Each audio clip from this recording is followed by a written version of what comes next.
Cavando os Poços dos Moveres de Deus, Jonathan Edwards, parte 1.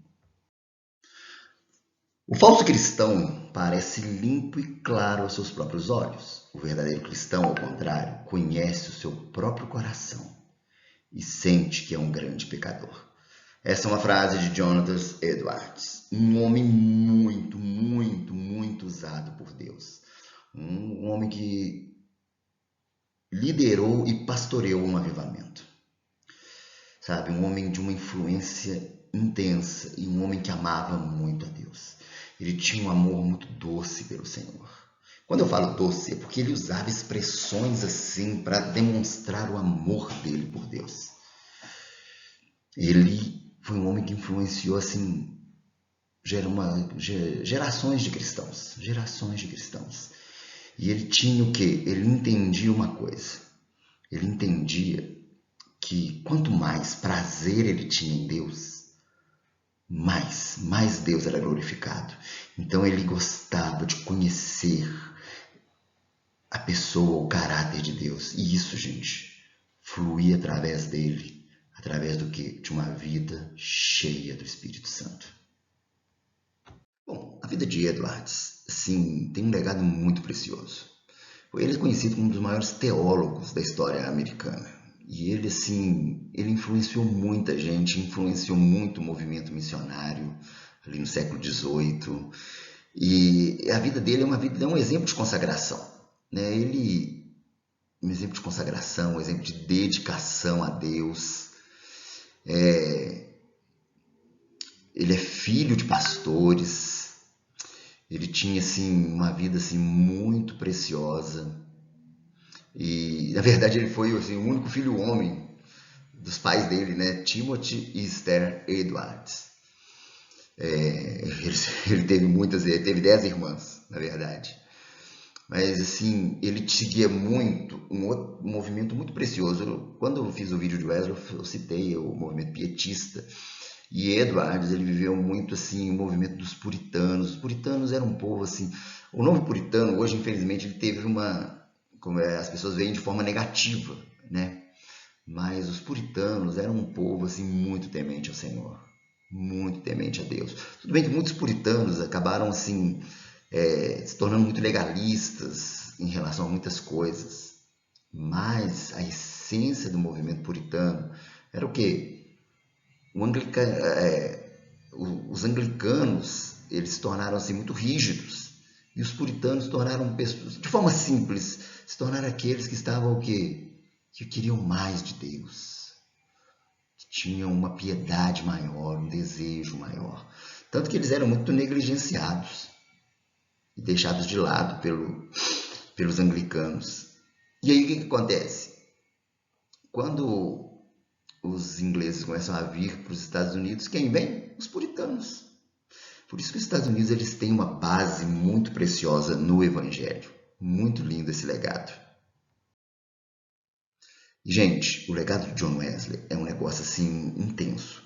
A esposa dele, Sarah, ele se casou com ela tinha 17 anos, né? E ali eles tiveram muitos filhos. E alguns historiadores, sabe o que dizem? O lar dele foi um lar assim, como é que eu posso dizer? Muito consagrado, sabe? Muito consagrado a Deus. É interessante que eles tiveram também 11 filhos, igual ele teve, igual os pais dele. E é interessante que, naquela época, ter muitos filhos era comum. Os filhos chegarem na idade adulta era raro. Os filhos chegaram. Todos os filhos dele chegaram à idade adulta, sabe? E sim, foi feita depois uma pesquisa que identificou diversos descendentes dele. E assim, os descendentes de Jonathan Edwards impactaram a própria nação. Por exemplo, tiveram dos descendentes dele, 15 foram reitores de universidades, 65 professores, mais de 100 advogados e médicos, mais de 80 ocuparam cargos assim públicos.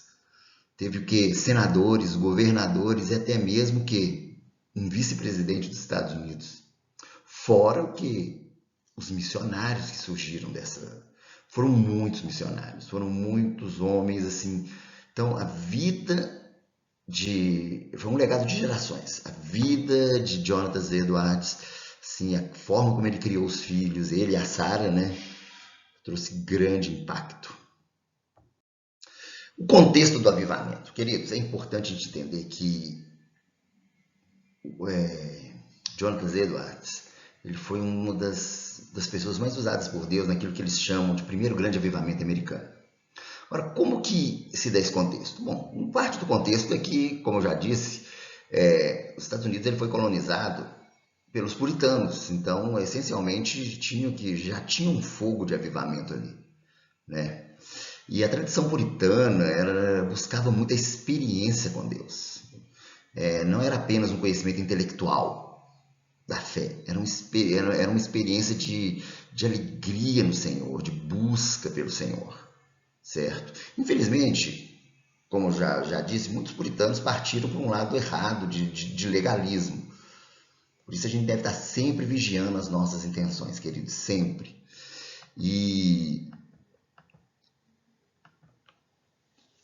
Mas, pegando o lado positivo disso tudo, eles tinham uma busca muito grande por Deus, sabe? Mas também eles sabiam que, dentro da própria visão bíblica, a gente precisava o quê?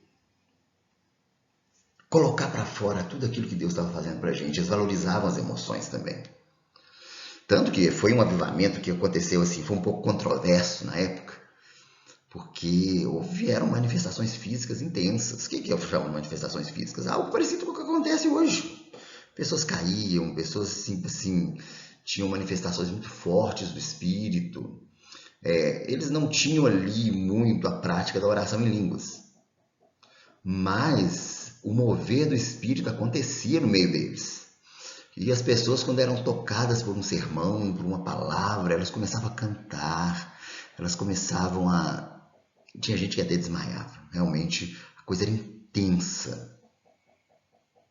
Sabe? Lógico, bom, a coisa era intensa, tinha muita gente que era mais do contra, né, tá, gente? É importante a gente entender o contexto, era um contexto de época. Mas, queridos, o que a gente vive hoje, de manifestação do Espírito, não é coisa de hoje, não. Não é coisa de movimento pentecostal, não. Não é coisa de movimento carismático, não. Já é algo que vem acontecendo na história. Porque são moveres do Espírito Santo. Então, é um avivamento que acontece num contexto assim, sabe? Num contexto que parte de pessoas muito religiosas, em termos de religiosidade. Como eu disse, os puritanos, eles caíram nessa armadilha da religiosidade. Outra parte queria muito buscar o Senhor. E, assim, em meio a isso tudo, Deus levanta um homem. Jonathan Edwards. O cara que seria, por assim dizer, um pastor em todo esse avivamento. E o avivamento? Sabe? Bom, ali, o avivamento naquela época era o seguinte, queridos, era um mover de Deus que ia acontecendo. A glória de Deus manifestava em determinados lugares, através de determinadas pessoas. Por exemplo, Deus usou muito um homem ali para levar esse avivamento. No vídeo sobre o Ezra, falei do George Whitefield. Pouco tempo depois, o George Whitefield ele viaja para os Estados Unidos e ali Deus usa ele demais da conta. Deus usa ele demais, a glória de Deus seguia esse homem, sabe? E ali ele tem pregando nas praças, pregando em diversos lugares, porque ali nos Estados Unidos ele tinha até mais liberdade para pregar do que na Inglaterra. E assim, através da vida desse homem e outros homens de Deus, assim, um avivamento foi alastrando, inclusive aonde? Na igreja do Jonathan Edwards. Na época, os Estados Unidos não era conhecido como Estados Unidos, era Nova Inglaterra, né? E ali, as almas iam se rendendo, queridos. Whitefield, Jonathan Edwards e dentre outros. Sabe? Foi um avivamento diferente de qualquer outro, porque as pessoas se rendiam à fé em Jesus. As pessoas, assim, se rendiam muito à obra do Espírito Santo. Eles não tinham esse foco na obra do Espírito, por assim dizer. Mas o Espírito manifestava a obra dele, porque o Espírito é livre. certo? Eles pregavam muito a justificação somente pela fé.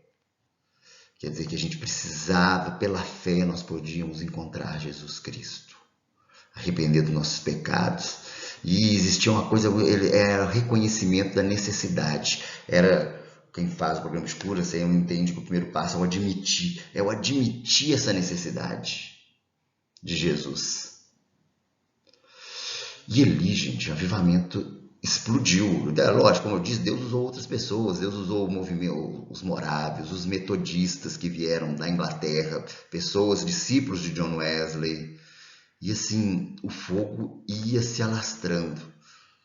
Como todo avivamento, queridos, teve questões assim, como posso dizer, teve pontos positivos? A grande maioria. Teve seus pontos negativos também. Era um avivamento que a Bíblia era pregada. Teve uma vez que Jonathan Edwards pregou um famoso sermão dele chamado Pecadores nas Mãos de um Deus Irado. E olha, sabe como é que ele pregou? A gente pegou o texto e começou a ler. E nele lendo, a graça do Espírito Santo foi tanta que as pessoas começaram a achar que elas estavam indo para o inferno. Alguns seguravam nas colunas lá do prédio da igreja que eles estavam, com medo de ir para o inferno, uma coisa intensa.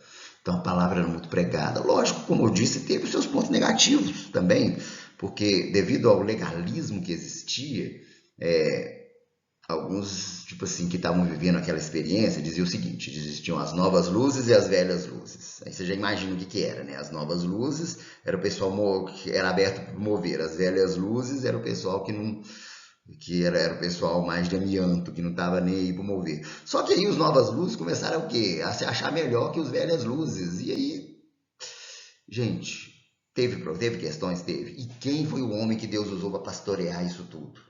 Jonathan Edwards. Aí ele escreve uma das suas grandes obras, que é Afeições Religiosas, que ali ele vai dizer marcas de um verdadeiro avivamento. Então, amados, esse homem foi muito usado, principalmente como um pastor em meio ao avivamento.